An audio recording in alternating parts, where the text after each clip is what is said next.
Hello, it's Miss Hudson again. So hello to all the Hudson Sonnets.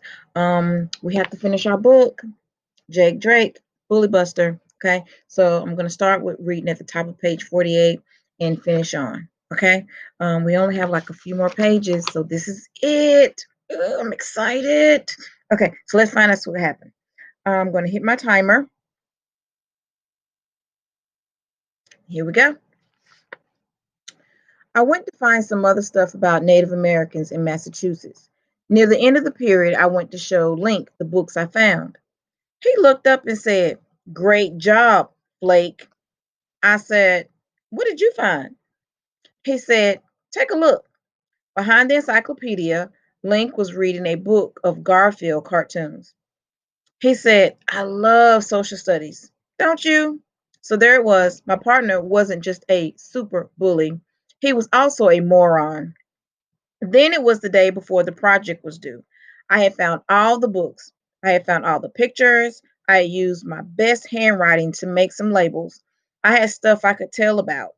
But we still didn't have a project or anything to show the class.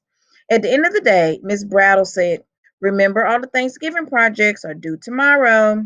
So after we got off the bus that afternoon, Link came up to me and he said, "Hey Flake, did you finish that dumb report yet?" And I said, "No, we still have to make something. We still have to make something to show about the Native Americans." And he said, "Well, you better finish it tonight." It was the way he said it, like he could just order me around. I thought he could just look at me and make me do whatever he want. He thought, I'm sorry, let me self-correct myself. He thought he could just look at me and make me do whatever he wanted me to do. But I was tired of doing all the work. It wasn't fair. Something inside me snapped, and I said, "No, I'm not going to." Link took a step closer. He said, "What?" I said, "I'm not going to. I don't care what you say or what you do. I'm not going to make a wigwam or anything else by myself. And if you don't help, then I guess we're just going to get an F on our report." Link looked down at me with his beady little bully eyes. He clenched his fists. For a second, I thought I'd made a big mistake. I was about to get pounded into the sidewalk. Then suddenly, he shrugged. He said, "Fine. Okay. Come over to my house about 3:30. We'll make a stupid poster or something." Then he just turned and started walking home. Standing there in the November sunshine at the corner of Greenwood and Park, I felt like something had changed. It didn't feel like I had killed a dragon or anything. It was more like back when I was 5.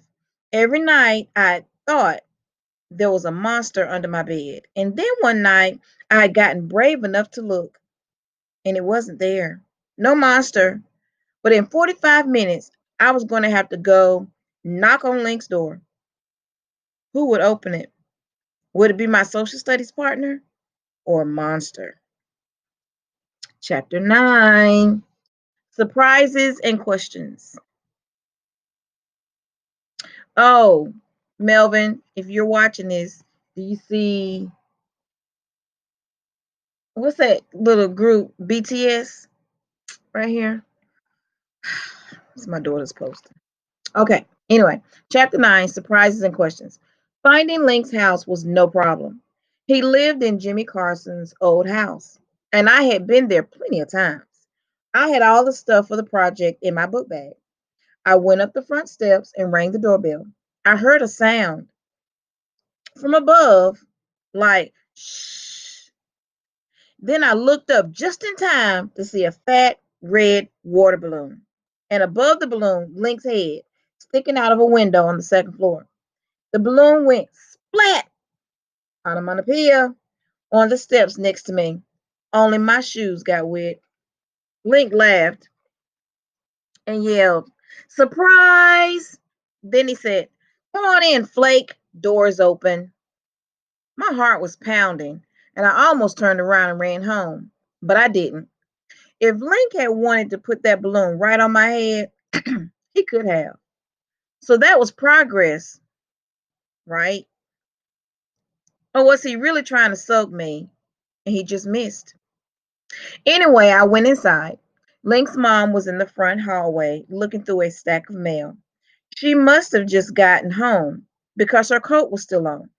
She smiled and said, "Hi, you must be Jake." Link said you were coming over to work on a project. If you get hungry later, you can have a snack.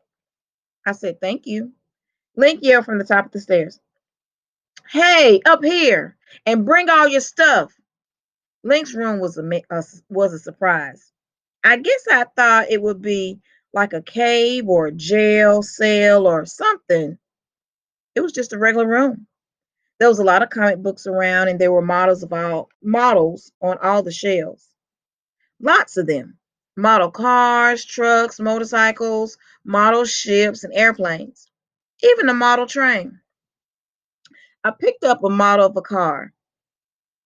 "Hey, hands off, Flake." I put the car down, but I bent over to get a better look. It was perfect. It was only a plastic model, like the kind at a hobby shop. It had been glued together and then painted bright blue. Perfectly. I looked at Link. He had flopped onto his bed. He was looking at an X-Men comic book. I said, "This is cool. Where'd you get it?" "My dad gave me a kit. It's a 1969 Ford Mustang convertible." I said, "You mean you put this together?" "Yeah," said Link. He didn't take his eyes off the comic book. "I painted it too." I could imagine Link having a hobby like collecting wrestling cards or catching bugs and spiders, or maybe throwing glass bottles across a brick wall. But model, building, Link? A girl wearing sweatpants and a green t shirt came into Link's room.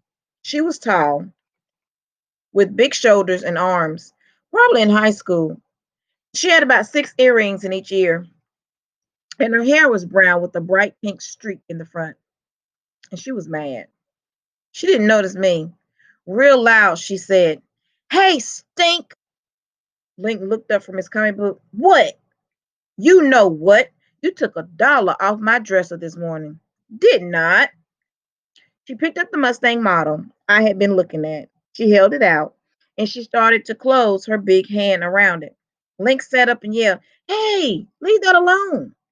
She smiled, and her smile looked very familiar to me. Then she said, "Here, catch." And she tossed the model at Link. Link caught it before it hit the bed. The girl said, "I know you took that dollar." Link said, "You probably spent all your money on lipstick or something dumb, and you're so stupid you probably don't even remember." She took two steps. She took 2 steps into the room. "Yeah, well, see if you can remember this, Stink. If I ever find you in my room, you're dead." Then she looked at me, "And that goes for your twerpy little friends, too." Then she left. A few seconds later, a door slammed hard. Link grinned at me and reached over and put the model on the table by his bed. "That's my demented sister." I got out the book that had some pictures of a Native American village.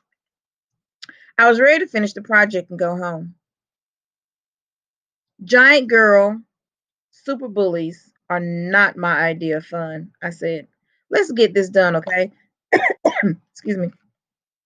Link heaved a bored sigh. "Yeah, okay. I got some stuff we can use." He rolled off the bed and walked to a table near the window. There was a big box. It was the kind of box you get new clothes in at Christmas. He pulled off the lid. "We can make something on the inside of this lid." I said, "Okay." But I was looking at the things in the box. There were some brown paper bags and some sticks and twigs. There were some plastic bags full of sand and some pieces of dried moss. There were bunches of long green pine needles, and there was some string, STR, 3-letter blend, and some glue. There was also a page that Link must have ripped out of a National Geographic magazine. It showed a painting of a Wampanoag village, complete with wigwams and a long house. He had actually done some research. Link said, I got most of this junk from my backyard. Oh,